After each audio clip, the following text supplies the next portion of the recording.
Bonsoir frères et sœurs, j'espère que vous allez bien. Soyez bénis au nom de Jésus-Christ. Voilà, récemment je partageais un message sur 1 Thessaloniciens chapitre 1 à partir du verset 9. Le Seigneur m'a ouvert l'esprit pour approfondir quelque chose que j'aimerais partager avec vous. Donc avant de commencer, je vais prier le Seigneur. Père, au nom de Jésus-Christ, je te bénis. Merci pour ton amour, ta fidélité. Merci pour ta parole. Seigneur, ouvre nos cœurs pour saisir ta pensée. Et surtout, nous voulons te glorifier, Papa, et te mettre toujours à l'honneur. Au nom de Jésus-Christ, nous t'avons ainsi prié. Amen. 1 Thessaloniciens, chapitre 1, à partir du verset 9. Car on raconte à notre sujet quel accès nous avons eu auprès de vous et comment vous vous êtes convertis à Dieu en abandonnant les idoles pour servir le Dieu vivant et vrai et pour attendre des cieux son Fils qu'il a ressuscité des morts, Jésus qui nous délivre de la colère à venir. Donc ici, Paul va dire qu'on racontait à leur sujet quel accès les Thessaloniques avaient eu auprès d'eux. Donc, littéralement, Paul était un témoignage. Il y a un certain nombre de personnes qui voyaient les faits et gestes de Paul par rapport à son ministère. Et il va dire qu'il y a des personnes qui racontaient à son sujet, à leur sujet, quel accès ils ont eu auprès des Thessaloniciens. Donc, Paul est en train de dire que on racontait un certain nombre de choses sur eux. Frères et sœurs, nous savons que dans la vie chrétienne, on ne raconte pas toujours de belles choses sur nous. Parce qu'être chrétien, c'est aussi être persécuté. Mais être chrétien, c'est aussi être transformé.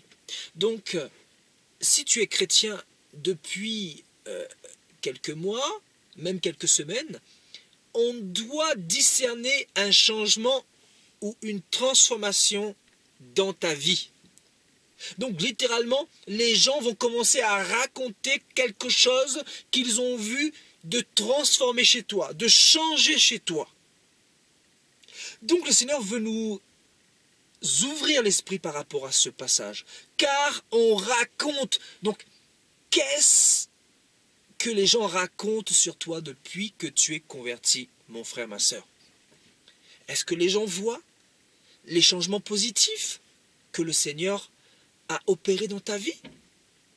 Est-ce que les gens autour de toi, ta mère, ton père, tes frères, tes sœurs, tes enfants, voient cette transformation que le Seigneur a opérée dans ta vie? Peu importe le temps de conversion que tu as. Peut-être si tu as un jour de conversion, les gens n'ont pas encore remarqué ce changement. Et certainement, ils vont le remarquer dans la suite des temps. Mais ce que je veux dire par là, quelqu'un qui a été touché par Jésus-Christ de Nazareth, quelqu'un qui a reçu le Saint-Esprit ne peut plus rester la même personne. D'où ces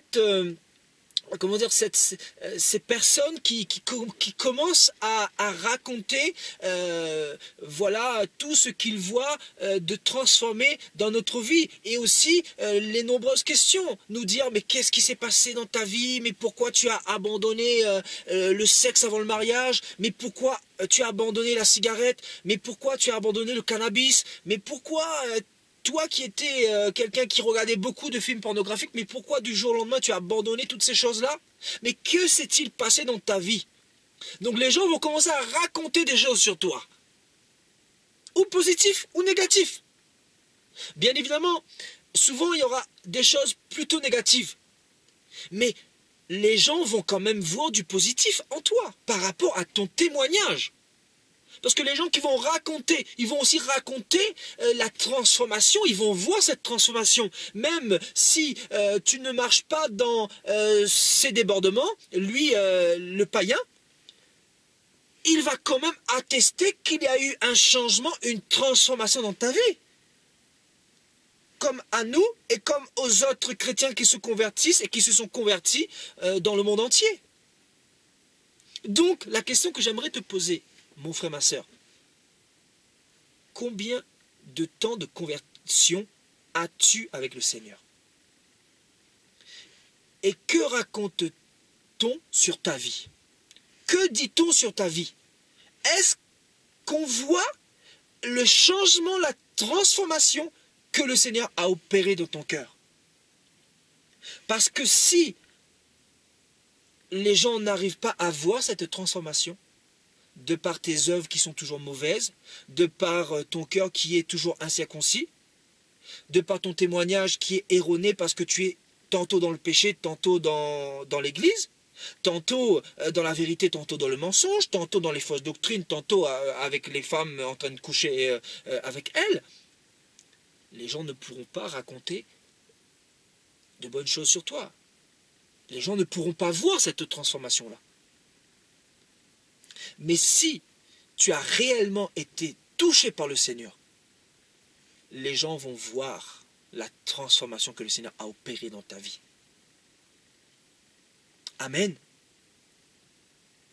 Parce que même si les gens nous désapprouvent, parce que nous ne marchons pas dans leur raillerie, dans leur péché, dans leur souillure, les gens sont obligés de voir la main de Dieu dans notre vie, de par notre transformation, de par les nombreuses métamorphoses que le Seigneur opère en nous. Pour beaucoup, ils étaient dans la prostitution. Le Seigneur les a enlevés de la prostitution. Pour beaucoup, ils étaient violeurs. Le Seigneur les a enlevés de là. Pour beaucoup, ils avaient des esprits de colère. Le Seigneur les a enlevés de là. Pour beaucoup, on les a vus depuis toujours avec une bière, avec 1 litre de whisky à la main, et du jour au lendemain, transformation, métamorphose totale. Donc les gens sont obligés de voir les changements que le Seigneur a opérés dans ta vie. Et la Bible dit que par notre témoignage, les gens seront touchés le jour où le Seigneur les visitera. Donc c'est pour cela que je veux encourager quelqu'un à garder le témoignage qui est primordial, qui est capital, parce que le témoignage parle plus que les mots, frères et sœurs. Parce que les mots ne peuvent pas autant convaincre que le témoignage. Parce que le témoignage, c'est du vécu. Le témoignage, c'est la vérité. Le témoignage, c'est sur le terrain. Ce n'est pas du blabla, ce n'est pas des choses qu'on raconte. Ce n'est pas des choses qu'on invente. Donc les gens ne peuvent que attester la transformation que le Seigneur a opérée dans ta vie. Amen. Alléluia. Donc, garde ton témoignage plus que tout.